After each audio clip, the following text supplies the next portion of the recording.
വീടുകളുടെ പണി പൂർത്തിയാക്കുന്നതിന് മുൻപ് ടൗൺഷിപ്പിന്റെ ഉദ്ഘാടനം നടത്തിയത് കാപട്യമായിരുന്നുവെന്ന് വി.ഡി. സതീശൻ പറഞ്ഞു.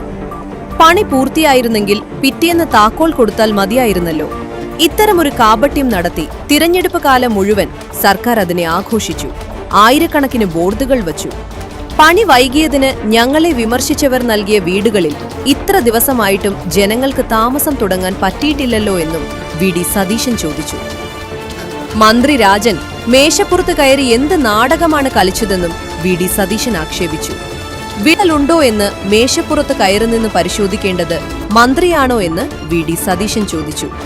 മന്ത്രിയല്ല, എഞ്ചിനീയർമാരാണ് പരിശോധനകൾ നടത്തേണ്ടത്. നിർമ്മാണത്തെക്കുറിച്ച് ഗുരുതര ക്രമക്കേടുകളാണ് ആരോപിക്കപ്പെട്ടിരിക്കുന്നത്. ഏച്ചുകെട്ടിയ ഉദ്ഘാടനമാണ് അന്നു നടത്തിയത്. സർക്കാർ ഇതിനൊക്കെ മറുപടി പറയേണ്ടി വരുമെന്നും കാലം കണക്ക് ചോദിക്കുമെന്നും പ്രതിപക്ഷ നേതാവ് കൂട്ടിച്ചേർത്തു.